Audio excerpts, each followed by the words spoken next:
കണ്ണാ അവിടെ ഞാൻ പറയട്ടെ, പറയാനുള്ളത് ഞാൻ പറയട്ടെ. അവിടെ നിൽക്കാൻ പട്ട് പിടിച്ച് നീ ഇവിടെ അലങ്കോലപ്പെടുത്തരുത്. അവിടെ നല്ലൊരു ചടങ്ങ് നടക്കുക, നീ അതിന്റെ ഇടയ്ക്ക് അലങ്കോലപ്പെടുത്തല്ലേ? നിന്നോടാ പറഞ്ഞ അവിടെ ഇങ്ങോട്ട് പറയാനാ പറഞ്ഞത്. ഇങ്ങോട്ട് പറയാൻ ഞാൻ പറയട്ടെ, നിന്റെ വായ്പ വിളിച്ചു പറയാനുള്ള സ്ഥലമല്ല ഇത്. ഇങ്ങോട്ട് പറയാൻ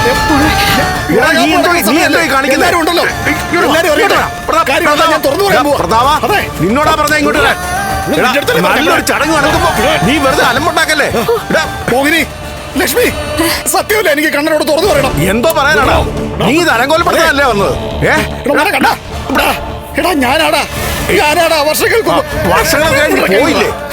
ചടങ്ങ് അലമ്പൊക്കെ വന്നിരിക്കും.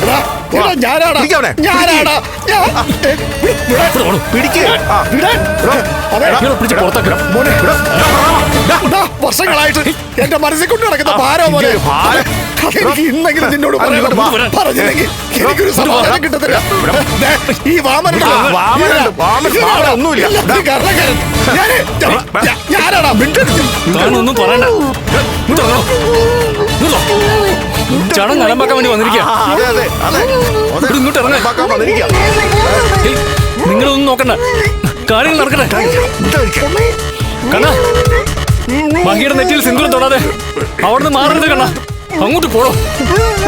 രണ്ടുപേരും ചടങ്ങ് കഴിഞ്ഞിട്ട് എഴുന്നേറ്റാ മതി. ഇങ്ങോട്ട് പോടോ. അതെ കണ്ണേട്ടാ, വരണേ പറഞ്ഞേ.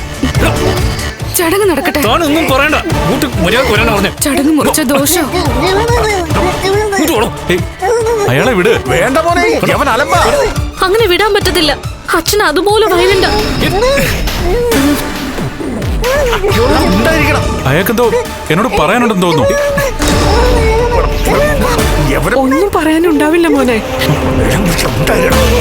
ആ അതെ കണ്ണേട്ടാ. ഇയാളെ വിടരുത്.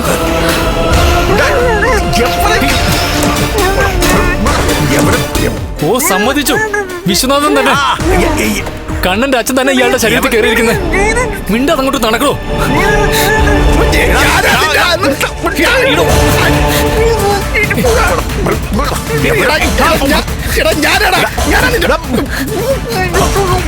സാഗറ പിടിക്കും.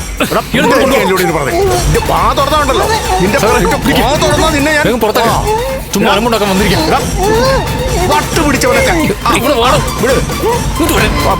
പിടിച്ചോണ്ട് പോ.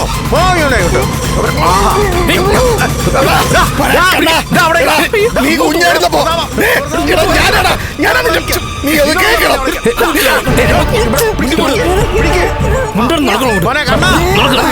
അയ്യോ, ഞാൻ മധുരം തന്നില്ല.